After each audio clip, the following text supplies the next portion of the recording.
हाँ, एक बात को बड़ा मैं साफ कहना चाहता हूं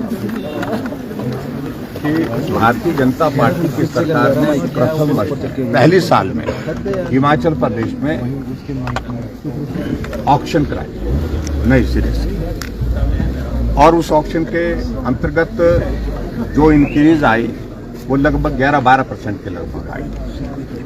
और उसके बाद दूसरे वर्ष हमने जो है उसने जो आगे उसके लिए जो एक्सटेंशन यानी कि इंक्रीज के साथ वो भी 12% इंक्रीज के साथ हमने फिर से उसको एक्सटेंड किया।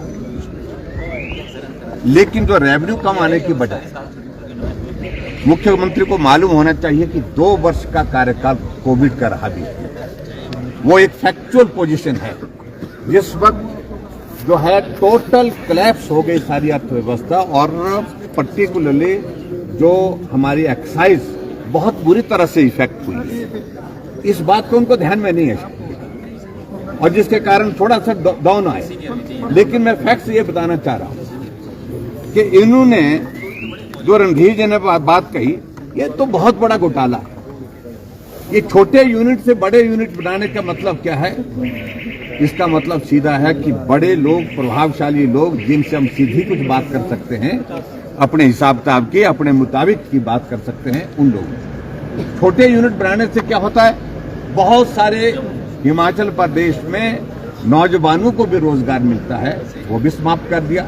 वो रोते रोते बेचारे चले गए, बार बार आग्रह करते रहे, लेकिन इन्होंने कहा कि बड़े आदमी लाओ, बड़े आदमी लाओ, बड़े आदमी के साथ बैठ कर सारा सेटिंग पहले किया गया। तभी तो ये रेट कई जगह तो बराबर है, कई जगह तो 50,000 का फर्क है। रिजर्व प्राइस और जो बोली के जो बिडिंग के जो प्राइस में 50,000 का फर्क है। इसका मतलब क्या है? पूरी सेटिंग है, कंप्लीट सेटिंग है।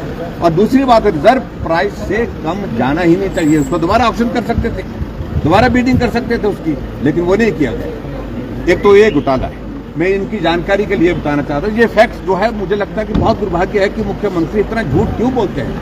22-23 में जब हमारी सरकार हिमाचल प्रदेश में, जो हमारी गवर्नमेंट जब इसमें थी, जब लास्ट फाइनेंशियल ईयर था हमारा, 21.18% इंक्रीज हिमाचल प्रदेश में आई है, 21.18% आई है। और उसके बाद जो ये 40% की बात कर रहे हैं, ये सरासर झूठ है। हकीकत है कि 23-24 में अगर इंक्रीज आई है, वो आई है सिर्फ 5.95, मतलब लगभग जो है वो 26% के लगभग 26% जो है वो इंक्रीज हुई है, ना कि 40% हुई है। और उसमें रिकवरी अभी तक है। ठेकेदार भाग करके चले गए, पैसा नहीं दिया है, वो हाई कोर्ट में चले गए। उनको ये मालूम होना चाहिए, रिकवरी तो हुई नहीं है। ये आंकड़े किसको सुनाने की कोशिश कर रहे हैं?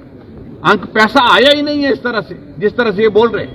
ये हकीकत है। और इसलिए सही बात तो ये है कि इसमें बहुत बड़ा घोटाला है। और हमेशा कांग्रेस की गवर्नमेंट में भी, पूरब में, जब एक बार ऑक्शन होने के बाद जो है उसमें इंक्रीज करने की जो परंपरा रही है, वो तो पॉलिसी का मैटर है। पॉलिसी, हमारी गवर्नमेंट की पॉलिसी जरूरी नहीं कांग्रेस की पॉलिसी के मुताबिक होगी, और कांग्रेस की पॉलिसी हमारे मुताबिक होगी, ऐसा जरूरी नहीं है। लेकिन पारदर्शिता उसमें होनी चाहिए, ईमानदारी उसमें होनी चाहिए। हमने जेन्युइन जो इंक्रीज हो सकती थी वो करने की कोशिश की, और उसके मुताबिक हमारा रेवेन्यू लगातार इंक्रीज हुआ है। सिर्फ कोविड के 2 वर्षों में प्रभावित हुआ है, वो इनको जानकारी होनी चाहिए। इसलिए सदन के अंदर बात कहने का अवसर नहीं मिल पाया, इसलिए हम यहां पर कह रहे हैं। ये जो जिस प्रकार से झूठ बोल करके करें कि जिस भी एजेंसी से जांच करना चाहे जांच करें, लेकिन साथ साथ में अपनी सरकार के दौरान ये घोटाला हुआ है, इसकी भी जांच हो। ऊना में कह रहे हैं कि वहां पर कोई जो वो बिडिंग नहीं हो पाई, कितनी बार 7 बार 8 बार ऑक्शन किया, ऐसा बता रहे थे। क्यों? क्या बजाय उसको रोक दिया गया, कांगड़ा में रोक दिया गया।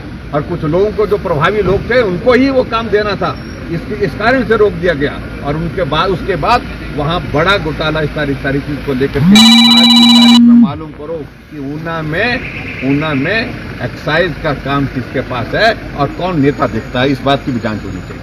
ये सारी बातें हम आज तक अभी तक नहीं कह रहे। हम सोच रहे थे कि झूठ बोलना बंद करेंगे, सदन को गुमराह करना बंद करें, लेकिन मुख्यमंत्री की आदत नहीं सुधरी। और निश्चित रूप से अब ये तय करना पड़ेगा हम लोग ने तय किया है इस भ्रष्टाचार की पोल को खोलेंगे। हमारे पास बहुत सारी चीजें आ गई हैं, बहुत सारी चीजें आने वाली हैं। Thank you.